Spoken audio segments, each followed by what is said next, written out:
Bashkortostan is on fire. An incredible uprising in the heart of Russia.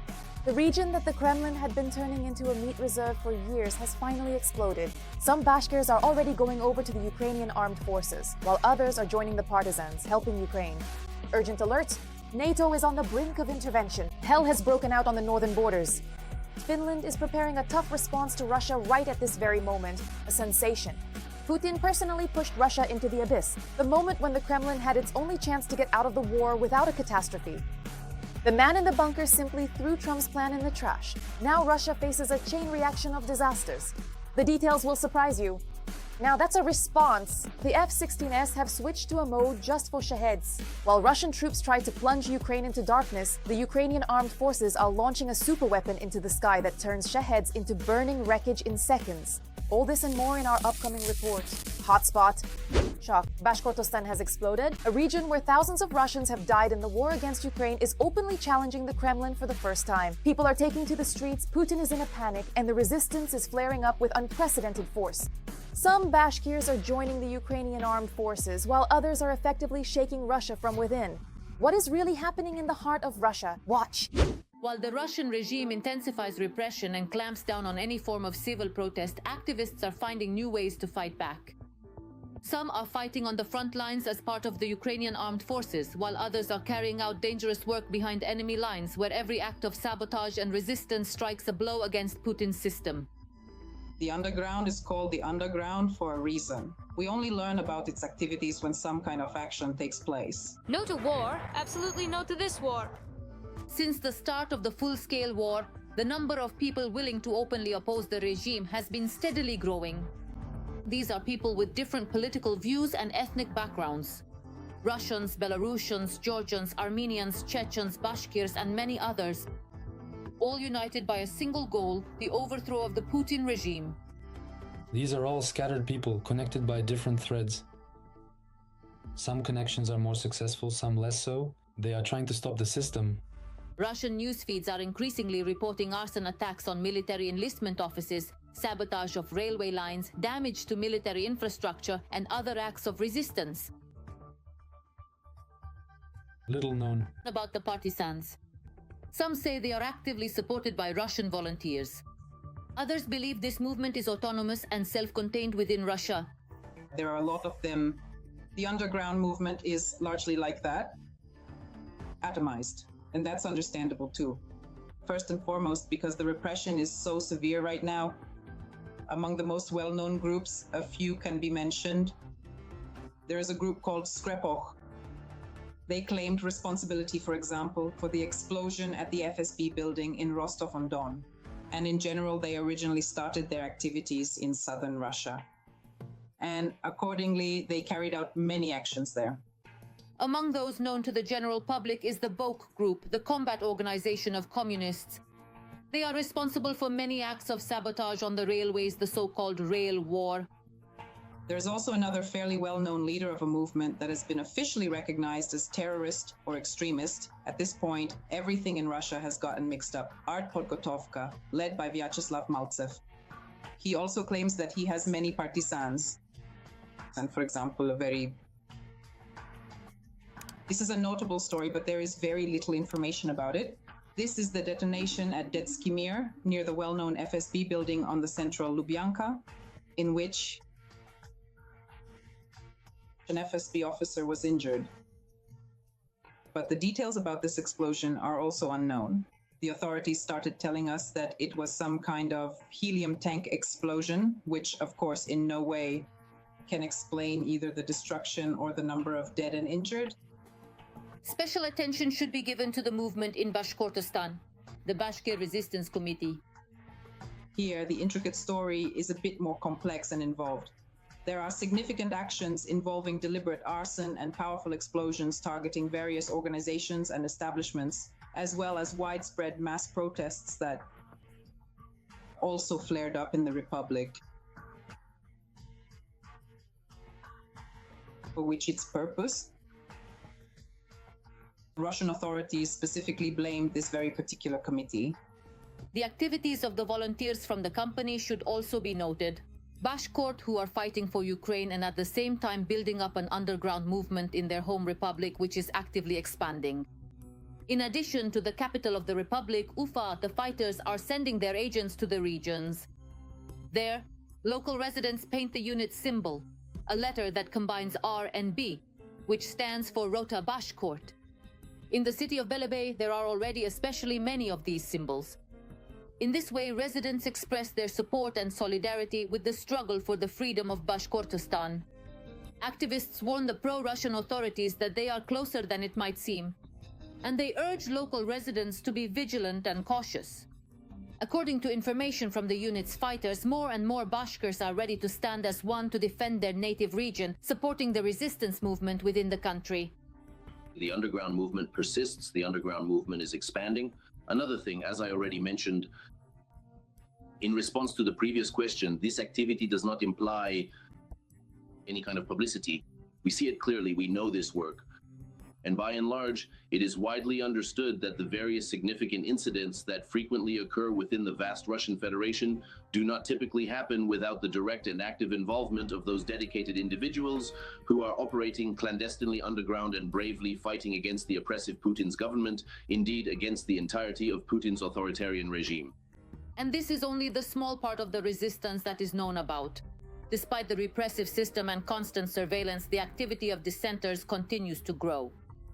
Even under the harshest conditions inside Russia, new centers of resistance are emerging. And the number of people ready to act against the regime is increasing. Rapidly, Finland is on the verge of striking Russia. The country's prime minister has urgently convened the entire parliament for an emergency meeting. The Kremlin is in panic. They're shouting that Finland is preparing an invasion, the countdown has begun, and this could become the point of no return.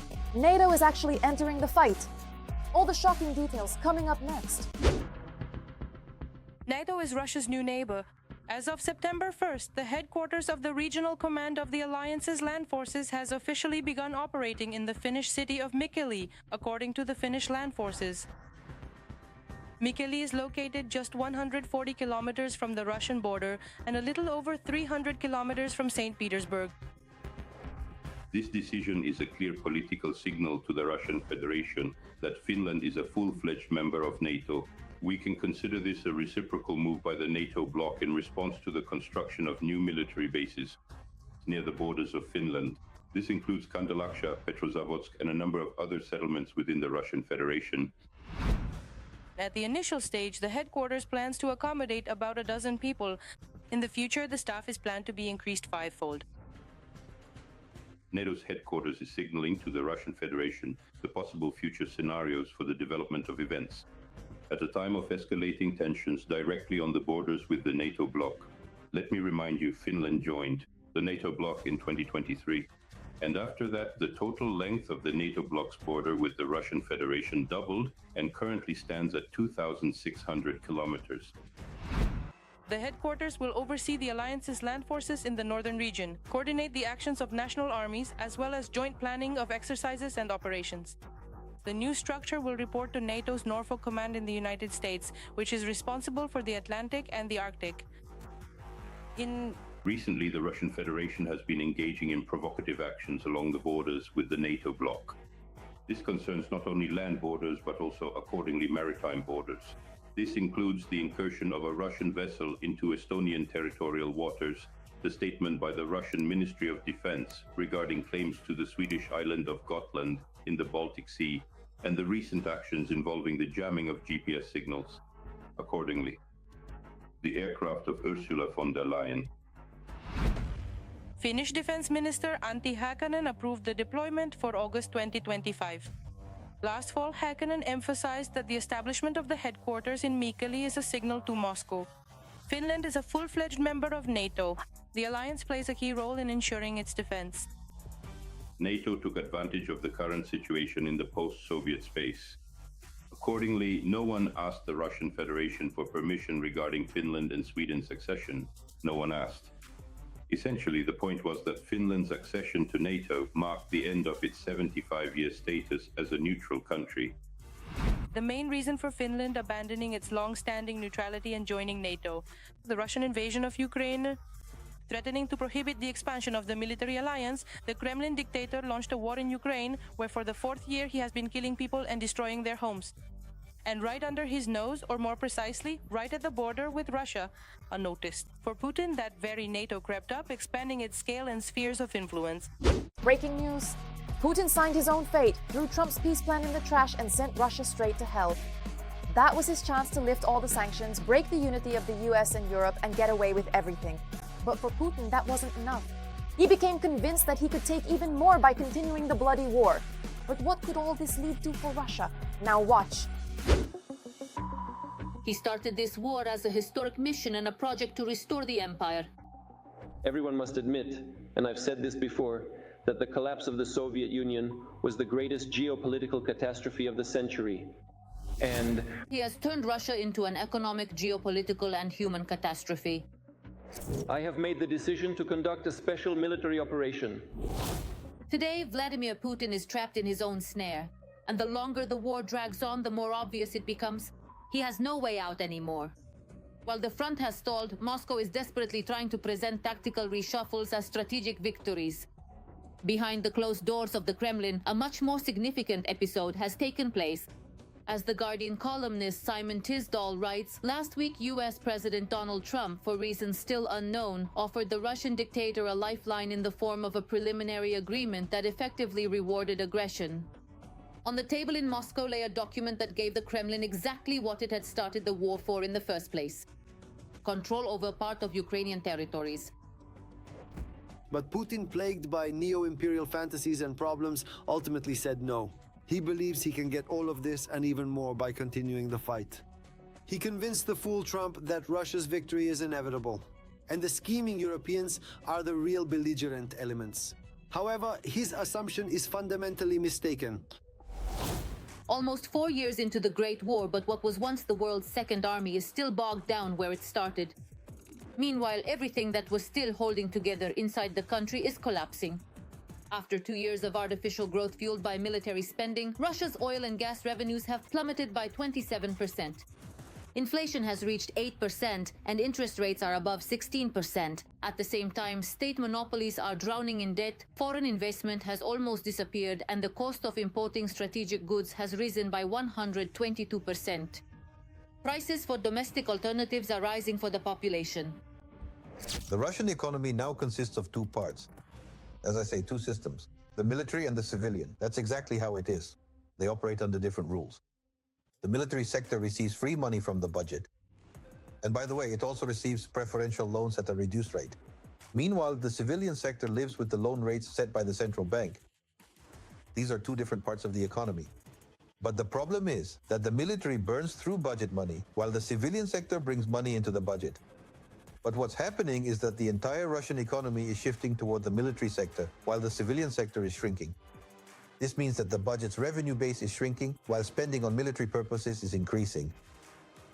That's why the Russian economy is distorted, just as the Soviet Union's economy was distorted. This is what's happening today. In other words, Russia today is moving in the direction of the Soviet Union. But the main blow is not economic, but strategic. Ukraine has found a weak spot that people in Moscow prefer not to talk about: the energy heart of Russia. Oil refineries, pipelines, and the shadow fleet of tankers that the Kremlin uses to bypass sanctions, all of this is now targeted by Ukrainian drones. Ukraine has achieved such a systemic, I would say, coverage of the oil and gas sector, of Russia's processing infrastructure and oil refining complex. At the same time, drones have started reaching areas they never entered before. In other words, practically none of the regions, specifically those in the European part of Russia, extending all the way up to the Urals, can truly feel safe anymore. Strikes on Russia's rear areas are causing real panic. Two giants, Rosneft and Lukoil, are reporting supply disruptions. Asian buyers, especially China, are starting to distance themselves, fearing secondary US sanctions. The primary and most significant factor that will truly and genuinely lead to a real and substantial decrease in revenues from Russian oil exports is, first and foremost, the imposition of secondary sanctions. We are now clearly seeing how both China and India have carefully taken a cautious wait-and-see approach after significant sanctions were officially imposed on the major oil companies Rosneft and Lukoil on October 22nd. Nevertheless, we are also seeing attempts to circumvent these sanctions using the shadow fleet, rerouting deliveries, and other types of manipulations which still allow for these countries to buy Russian oil at a significant discount, which makes it very profitable for them to continue purchasing it. That is why experts consider the myth of Russia's inevitable victory to be nothing more than a propaganda smokescreen. Yes, Putin's advisors are emphasizing successes near Avdiivka and Pokrovsk, claiming that Moscow has supposedly strengthened its negotiating position. But in reality, these advances are minimal and do not change the strategic picture at all. Mother Russia, despite having a numerical advantage, still failed to conquer Ukraine. And this is a failure of historic proportions, a failure measured in shocking numbers. More than 280,000 killed and wounded in just the first 8 months of 2025, and about 1 million over the entire course of the war. Putin's army is attacking Ukraine's energy infrastructure, leaving cities in darkness and spreading panic among the population. But the USSR has a response that turns Shaheds into ashes. F-16 fighters have already started destroying Russian drones with powerful missiles. Cheap, fast, and deadly. What kind of hellish roasting have our forces prepared for the enemy? Watch. Every day, Ukraine is under massive attack from Russian UAVs.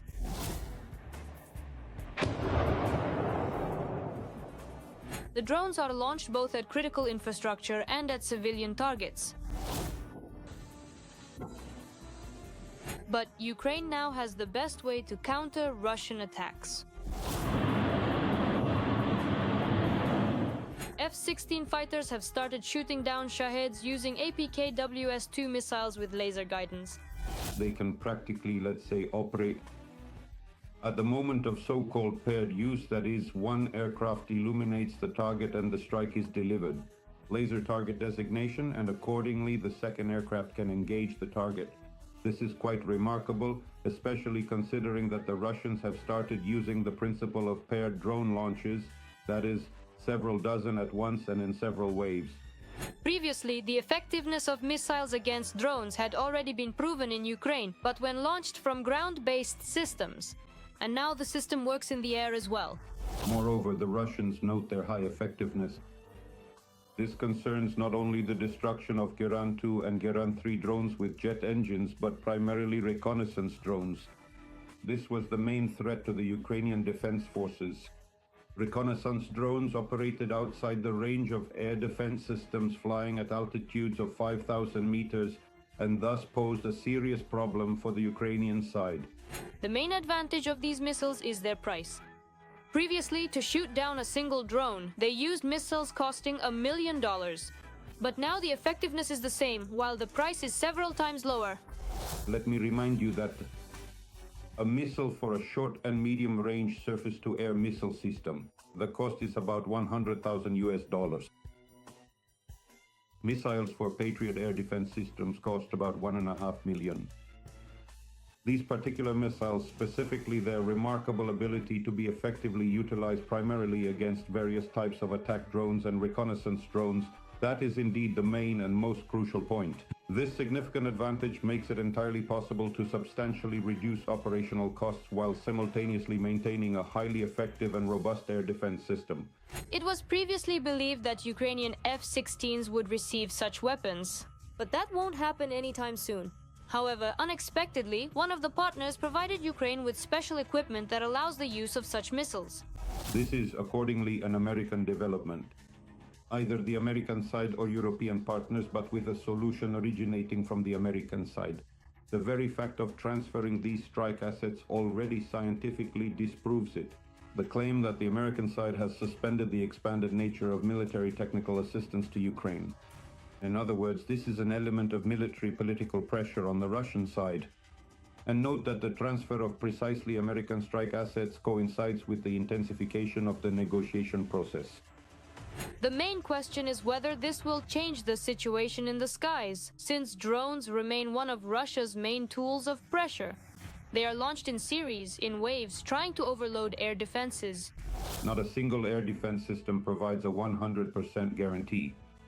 Yes, this will significantly strengthen the Ukrainian side's position in defending first and foremost key energy and logistics facilities.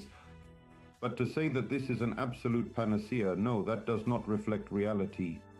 This is just one component of the air defense system. The new equipment has significantly strengthened Ukraine's air forces. Now it is possible to shoot down enemy drones more effectively without spending expensive missiles on it. And this is especially important now when Shaheds threaten the Ukrainian skies every day.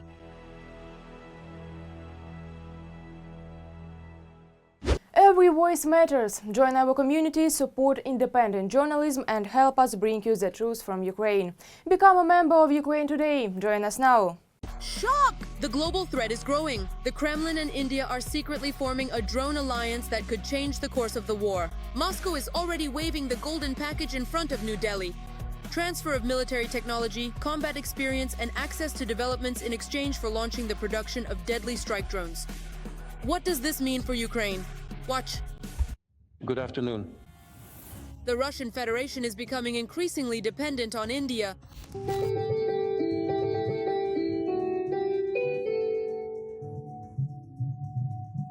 Modi and Putin have decided to go into business together. I know that in India they often say, together, let's all go forward, and together we will certainly grow and prosper. Russia is actively expanding cooperation and seeking to establish joint drone production. This is stated in a new report by the American Institute for the Study of War.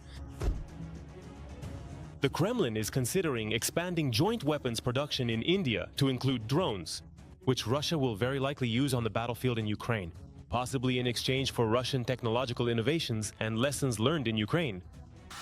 This was also confirmed by the head of the Russian state corporation Rostec, Sergei Chemezov. We made proposals, we sent our suggestions. Regarding the Su-57, Russia is ready to offer localization of production as well. They said, we'll think about it. Moscow is negotiating with Delhi about localizing the production of Russian drones, including strike Lancets on Indian territory. Guys, let's just not talk about this right now. The day before, in an interview with India Today, Putin emphasized that Russia is closely cooperating with India. It not only supplies weapons to the east, but also transfers technologies for the shipbuilding, missile and aviation industries. According to analysts from the Institute for the Study of War, such statements indicate the Kremlin's intention to deepen military technical cooperation with India, possibly even up to the joint production of strike drones. Thanks to its ally, the Kremlin is likely counting on using these drones in the war against Ukraine in exchange for transferring new technologies and combat experience to India. And I wanted to be absolutely clear and unequivocally stated, the Russian delegation did not come here solely and exclusively to discuss energy-related issues, nor was their purpose merely to place orders and sign contracts for the supply of oil or gas. We want to develop multifaceted relations with India. The visit of the Smolensk FPV Drone Piloting Center delegation to India put all the dots on the I's. It was announced as fulfilling tasks within the framework of the Russian-Indian Strategic Partnership. We greatly and genuinely value India's significant position on many important international issues. India is the only country with which we have never fought and with which there are no mutual claims. And we are truly grateful to the Indian side for always promptly responding to our sincere invitations, consistently coming to our joint exercises, and graciously inviting us in return, which fosters strong bilateral cooperation. At the same time, Russia is trying to attract as much Indian labor as possible to the country. Deputy Prime Minister Denis Manturov stated that Moscow is ready to accept an unlimited number of migrants from India. As it turned out, because Putin sent a significant portion of the population to war, now Russian industry is short 1.5 million people in trade, construction and the service sector. Manufacturing. The industry, in addition to the already existing significant shortage, currently needs at least 800,000 more skilled people. And as for example, trade, no, that's not all yet. City Kaipal, Kremlin Mansphere, Ufa, construction. I think we have something more or less thoughtful. There are definitely jobs available. In addition, the Kremlin appointed head of the occupation administration of the Kherson region, Saldo, stated that he too discussed cooperation opportunities with Indian representatives. Businessmen from India, Iran, Nicaragua, and France have shown interest. This is a sign of trust in our land, in its future, and in the determination of the people to build a new, prosperous Kherson region. Cooperation with Russia is already causing India significant economic losses. Because of purchases of Russian oil and weapons, the US in 2025 raised tariffs on most Indian goods to 50%, including additional duties related to energy trade. This hit Indian manufacturers focused on the American market. And after the latest meeting between Modi and Putin, the Indian rupee fell to a record low. They say that in the past, a yogi could go a year without putting anything in his mouth, but now they set records by eating everything. They break records, eating everything. India is wary of sanctions, so it intends to reduce imports of Russian oil to the lowest level in 3 years. The largest Indian energy company has already completely stopped purchases. It has switched to raw materials from Middle Eastern countries and the US. This is an important event because we have known each other for 25 years.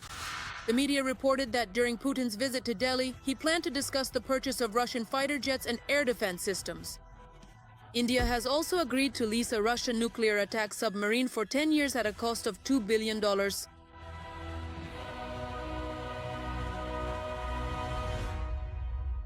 Meanwhile, Russians are being forced to tighten their belts at home. They can barely keep up with all the luxury anymore. Billions in bank accounts, private jets, watches worth as much as an apartment, and palaces all over the world. How Peskov and his wife profit from the war, propaganda, and their closeness to Putin. These details have shocked all of Russia. Watch this. Dedicated to the fans of propaganda, starting January 1st, 2026, Russians will face major financial problems. Putin has gotten so carried away with the war that he's decided to pour even more money into it. But not his own money, state funds. Vladimir Putin has signed a law raising VAT to 22%. Electronics, appliances, food, utilities, and life in general will become even more expensive. According to Rosstat, about 11 million people in Russia live below the poverty line. 8% of people can't even meet their basic needs, let alone afford any luxuries. And these are only the figures that can be shown publicly. But at the same time, the number of people in Russia who are beyond wealthy is growing. And these are Kremlin insiders. One of them is Dmitry Peskov. We chose him together with you, the president. We chose him. Let's not interfere in the internal affairs. His affairs. Let's allow the esteemed president to carefully choose those individuals whom he deems absolutely necessary for the task. The Kremlin's mouthpiece and a man with no comment. Putin has enriched himself from the war like no one else. After all, propaganda in Russia is a profitable business. So Peskov has added to his own wealth as well. Multi-billion ruble real estate, a system of constant bribes, state support, a collection of luxury watches worth a total of 25 million rubles, large savings in banks, and a carefree old age for his children. Journalists from the Mo-Explainer project have assessed the scale of luxury in which the Kremlin's chief spokesperson now lives. Look, there's Peskov sitting across from me, my press secretary. Sometimes he spouts such nonsense, I watch him on TV myself and think, what is he talking about? Who told him to say that? For example, the nonsense Peskov spouts earned him an apartment in Sochi, in the residential complex Ideal House, 112 square meters. By the way, it's not far from Putin's residence. The residential complex has a gated, guarded area, a heated swimming pool, a gym, and a hypermarket. Inside, there are panoramic elevators. And there are only 2 or 3 apartments per floor. There's a national park nearby, but the main feature, of course, is the view of the Black Sea. All this for just about 60 million rubles. There's also an apartment in the center of Moscow, 113 square meters. As soon as Putin launched the full-scale war in Ukraine, exactly 2 months later, the propagandist bought himself another apartment in Moscow City. 90 square meters, about 70 million rubles. But if you thought the list of real estate ends here, it doesn't. A house on Rubliovka, several apartments in his wife's name, apartments for the children. And all this because Putin really needs his own personal propagandist in the form of the loyal Peskov. What they are doing now is especially disgusting, truly vile, and apparently deserves to be paid even more generously. Because today, loyalty within the Kremlin is effectively bought in 2 primary ways. Firstly, by instilling profound fear, and secondly, by offering substantial money. This is essentially the old well-established carrot and stick method applied with ruthless efficiency. That's why betraying Putin is dangerous for your life. You could lose your life pretty quickly or end up in prison. On the other hand, loyal service is rewarded with money. This is exactly what binds together today's Kremlin inhabitants. Peskov, thanks to his loyalty to Putin, received and continues to receive all benefits. However, sanctions made adjustments. Before the war, Peskov loved Europe, despite Russia's decaying label. But now Peskov is under sanctions, and instead of Italy and France, which he loved very much, he now prefers the Maldives, the Emirates, and Turkey. But he doesn't just work for himself.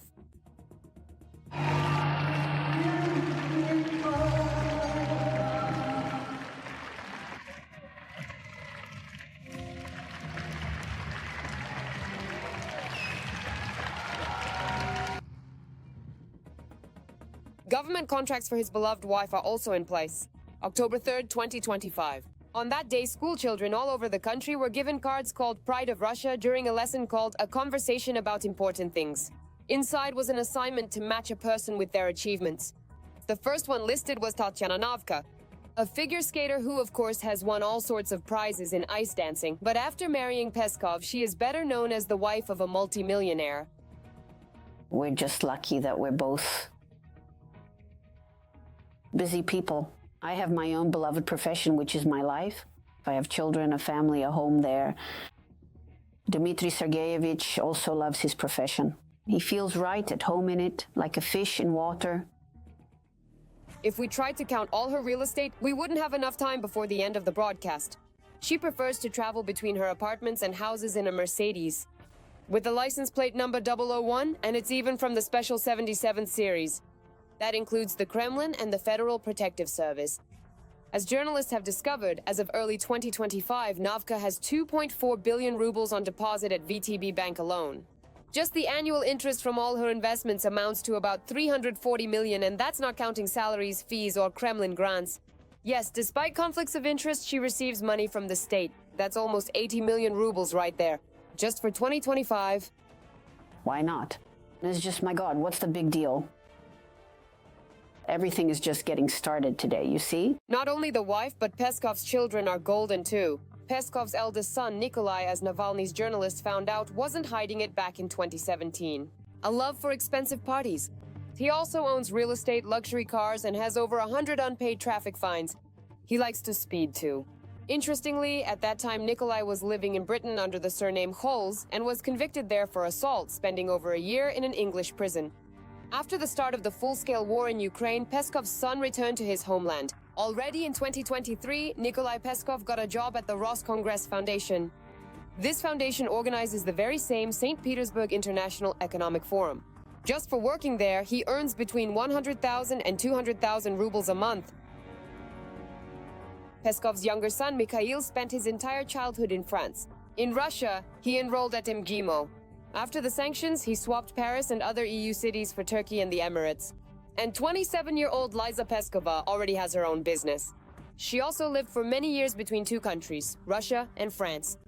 But after the sanctions, she also changed her travel routes. Despite the war, Liza continued to earn money in Russia. The gold mine turned out to be her share in the advertising agency Centru, which also thrives on government contracts. And all this wealth is only thanks to the fact that Dmitry Peskov continues to obey Putin and play along with Kremlin propaganda. Billion-ruble incomes, a carefree life, and elite daily routines. Ordinary people in Russia will never get to see any of this because Putin continues to destroy the economy. Vladimir Vladimirovich, please exercise your full legal right. And this Kremlin policy has literally trapped everyone who isn't among Putin's inner circle. Everyone sees everything perfectly well. Everyone understands everything perfectly well. But we also need to understand something else. Today, protesting in Russia is mortally dangerous. Today in Russia, the prison sentences are absolutely insane, which I don't even know compared to those. The sentences being handed down today are longer than they were in Stalin's times. They don't execute people yet, that's true, but that's only because there's a moratorium on the death penalty in Russia. But as for the sentences, they're already longer than they were in Stalin's era. That's why protesting is mortally dangerous. for every person. And everyone understands this perfectly well. And there are a lot of people in Russia who disagree with what's happening. The other thing is, it's still unclear how exactly this protest against the eternal dictator can actually be effective.